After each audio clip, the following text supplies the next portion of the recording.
Assalamualaikum warahmatullahi wabarakatuh. Apa kabar anak-anakku kelas 7 Madrasah Sanawiyah Nurul Falah Arman yang tercinta? Semoga kalian dalam lindungan Allah Subhanahu wa Ta'ala, tetap di rumah, hindarkan dari kerumunan, jaga kesehatan, jaga kebersihan. Semangat untuk belajar walau kita dipisahkan dengan jarak. Mari kita melanjutkan materi yang terdahulu. Sebelumnya, terlebih dahulu kita awali dengan ucapan Bismillahirrahmanirrahim. Meneruskan yang lalu tentang pengklasifikasian makhluk hidup.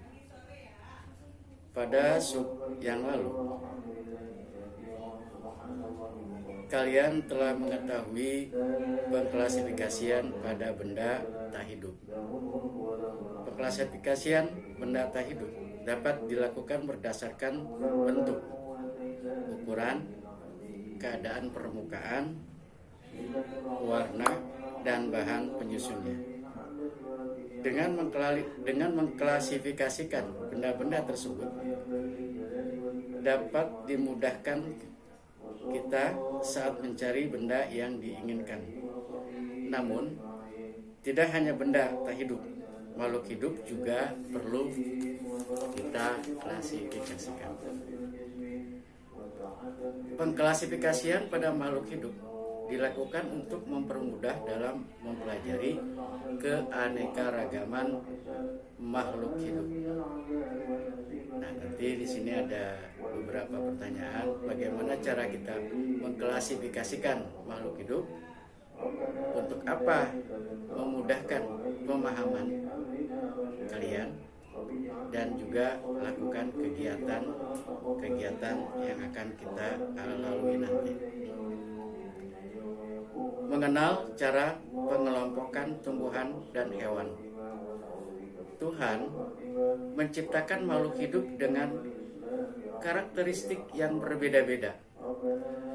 Karakteristik tersebut dapat digunakan sebagai dasar pengelompokan pada makhluk hidup. Sekarang, kalian akan mengamati beberapa tumbuhan serta hewan dan mengelompokkannya. Saat melakukan pengamatan, jangan lupa menggunakan sarung tangan. Hati-hati saat melakukan pengamatan agar tidak merusak atau menyakiti tumbuhan dan hewan. Cara mengelompokkan tumbuhan. Tumbuhan dapat dikelompokkan berdasarkan ciri-ciri morfologinya. Misalnya, bentuk tulang, daun, dan jenis batangnya. Nah, untuk mengetahui jenis-jenis pertulangan, daun, dan jenis batang tumbuhan, kita akan mengunjungi beberapa alamat website. Nanti kalian akan cari sendiri di Google atau di YouTube. Nah, berdasarkan informasi tersebut, kita amati bentuk pertulangan, daun, dan jenis-jenis batang tumbuhan di sekitar kalian. Selanjutnya, kalian sebutkan berdasarkan ciri-ciri yang dimilikinya. Nah, itu ada diagram, ada nomor, bentuk tulang daun, menyirip, batang basah. Ini jenis-jenis batang, ada batang rumput, ada batang mendong, ada batang berkayu. Nah, nama tumbuhannya apa? Misalnya contohnya mangga. Yang kedua, cara mengelompokkan hewan. Setelah mengelompokkan tumbuhan di sekitar kalian, kita amati, kita perhatikan hewan di sekitar kita. Misalnya ayam, kucing, burung, bebek, sapi, ikan, kadal, dan katak. Selanjutnya, identifikasi penutup tubuh dan alat gerak pada hewan-hewan yang kalian amati. Nah, di situ ada kita kenali, kita identifikasi, ada nomor, nama hewan, contoh ada ayam, ada kucing, ada burung, ada bebek, sapi, ikan, kadal, dan katak. Kulitnya bagaimana, terus rambutnya bagaimana, bulunya bagaimana, sisiknya bagaimana, kulitnya kering, bersisik, dan alat geraknya apa. Di situ ada contoh, jadi kalian juga akan bisa mengikutinya. Setelah itu, kalian kelompokkan hewan vertebrata berdasarkan penutup tubuhnya, presentasikan atau hasil pengamatan tadi. Nanti ya, kalau kita bikin resume, terus kita resumenya akan kita telaah kembali.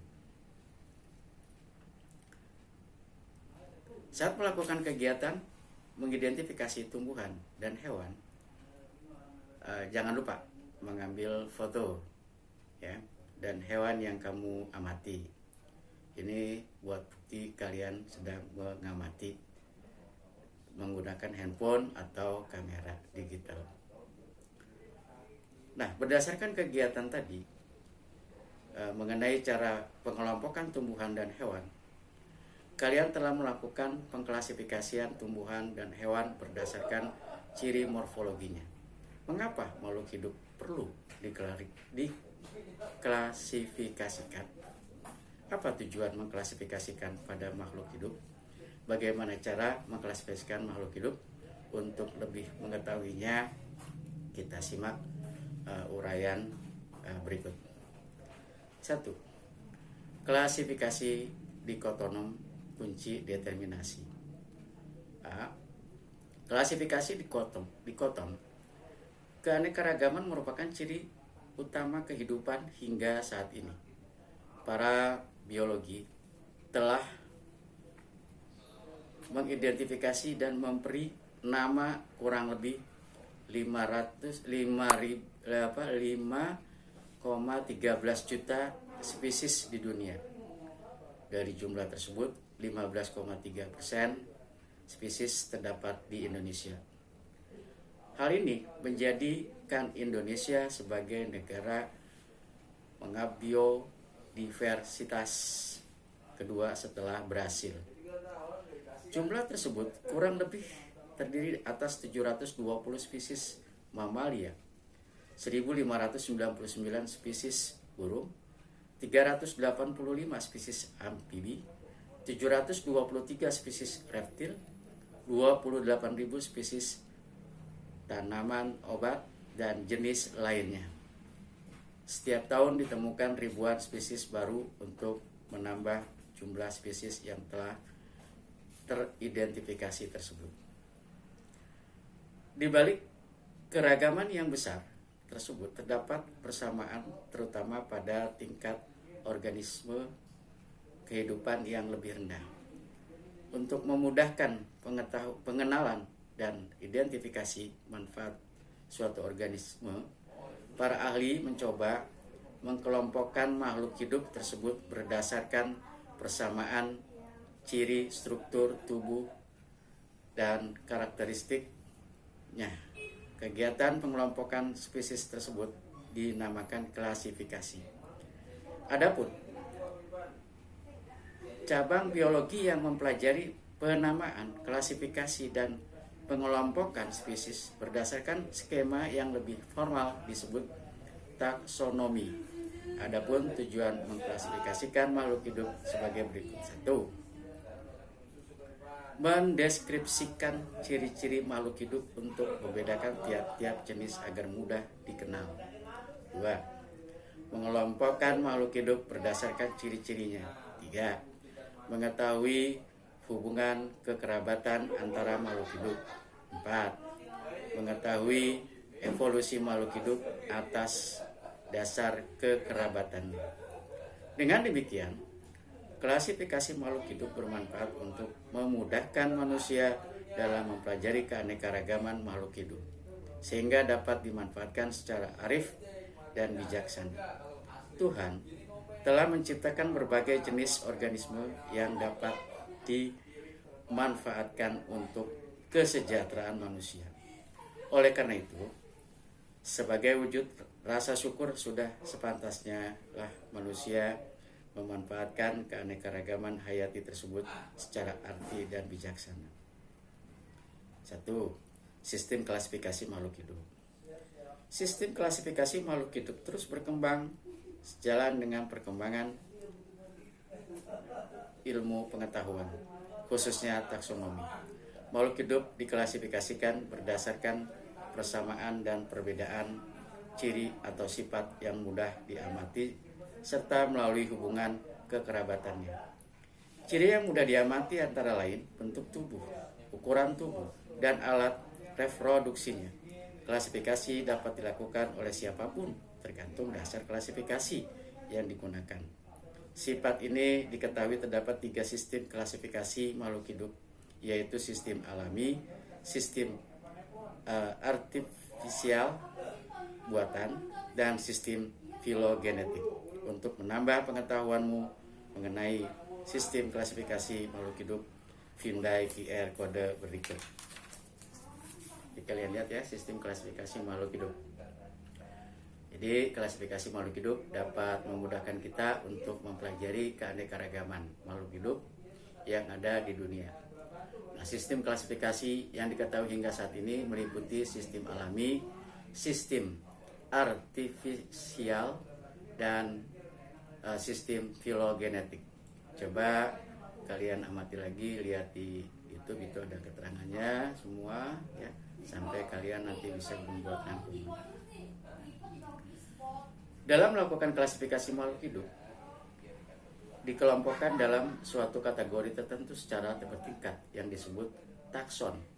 Makin tinggi tingkat taksonnya, makin sedikit persamaan ciri yang dimiliki anggota-anggotanya. Penggunaan takson dari kategori besar ke kategori kecil pada tumbuhan dan hewan dapat dilihat dalam tabel di samping. Tolong kalian perhatikan tabel di samping. Contoh di sini misalnya, susunan klasifikasi. Regnum, Flantae, Diviso, Spermatophyta, Klasis, Dicotyledonea, Ordo, Leguminalis, Family, ya, Paphilonaceae, Genus Arachis, spesies Arachis Hyphogania, kacang tanah. 2. Pemberian nama ilmiah. Prinsip lain yang perlu diperhatikan dalam sistem klasifikasi yaitu pemberian nama ilmiah pada makhluk hidup.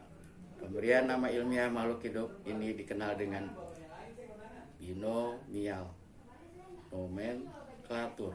Binomial nomenklatur artinya pemberian nama ilmiah makhluk hidup dengan 2 kata. Kata pertama menunjukkan gen, marga, sedangkan kata kedua menunjukkan spesies, jenis. Ketentuan-ketentuan yang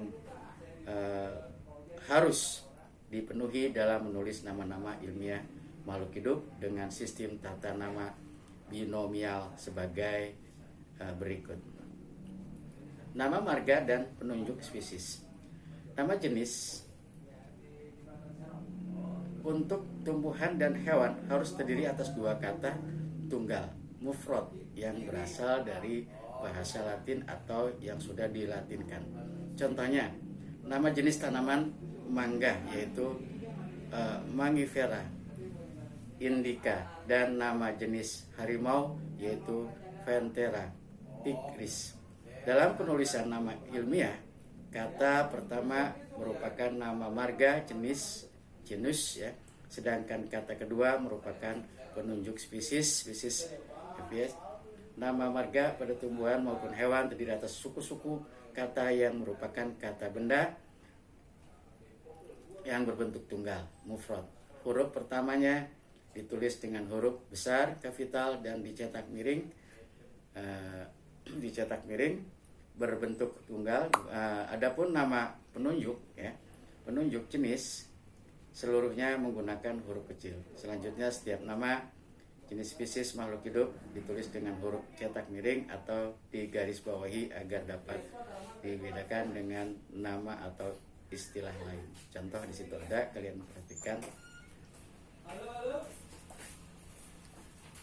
nama penemu menurut sistem binomial, nomenklatur, nama penemu suatu spesies OTN dicantumkan di belakang nama spesies. Nama penemu dapat disingkat dengan menulis huruf depannya saja. Contohnya Oryza sativa ya, merupakan singkatan dari nama penemunya, yaitu Linnaeus ya. Kunci kunci determinasi. Klasifikasi dilakukan berdasarkan persamaan dan perbedaan ciri-ciri makhluk hidup. Pengelompokan makhluk hidup dilakukan berdasarkan identifikasi ciri-cirinya. Berdasarkan identifikasi ciri-ciri, klasifikasi makhluk hidup dapat lebih mudah dilakukan jika dibuat suatu kunci yang berguna untuk mengidentifikasi jenis tumbuhan atau hewan yang belum diketahui. Kunci tersebut dikenal dengan nama kunci determinasi. Kunci determinasi merupakan uraian keterangan tentang ciri-ciri makhluk hidup yang disusun berurutan mulai dari ciri umum hingga ciri khusus untuk menentukan suatu jenis makhluk hidup. Kunci determinasi bermanfaat untuk menentukan jenis kelompok dan nama hewan atau tumbuhan yang belum diketahui. Kunci determinasi sederhana dinamakan kunci dikotomi. Dalam pembuatan kunci dikotom perlu memperlihatkan hal sebagai berikut. 1. Kunci dikotom menggunakan sifat morfologi sehingga mudah untuk diamati. 2. Sifat-sifat morfologi tersebut dituliskan dalam uraian nomor. Setiap nomor terdiri atas 2 pernyataan pendek dan mudah dipahami. 3. Setiap pernyataan dalam satu nomor didahului kata yang sama, namun pernyataan pada nomor yang berurutan, misalnya pernyataan pada nomor 1 dan 2, tidak boleh dimuat dengan kata yang sama. 4. Kedua pernyataan dalam satu nomor harus menunjukkan sifat morfologi berkebalikan. 5. Kedua pernyataan dalam satu nomor tidak boleh memiliki makna relatif. Nah, kalian lihat contoh di bawah, ada besar, ada benar, ada salah.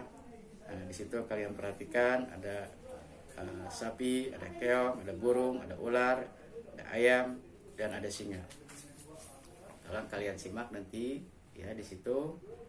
Ini untuk memperhatikannya kalian harus simak baik-baik ya, nggak usah tergesa-gesa. Untuk membuat kunci dikotom, langkah pertama yang harus dilakukan yaitu mengamati ciri-ciri hewan yang kamu temukan. Kelompok hewan tersebut menjadi 2 kelompok berdasarkan sifat yang berlawanan. Setiap kelompok dibagi lagi menjadi 2 kelompok hingga didapatkan ciri yang tidak dapat dibedakan lagi dalam kelompok-kelompok tersebut. Tolong kalian perhatikan bagian skema di bawah ini. Sekian dulu perjumpaan kita kali ini. Nanti akan kita lanjutkan pada pertemuan berikutnya, yaitu tentang sistem klasifikasi 5 kingdom. Sekian, kita tutup. Kurang lebihnya mohon maaf. Billahi taufiq wal hidayah. Wassalamualaikum warahmatullahi wabarakatuh. Selamat belajar. Sekian.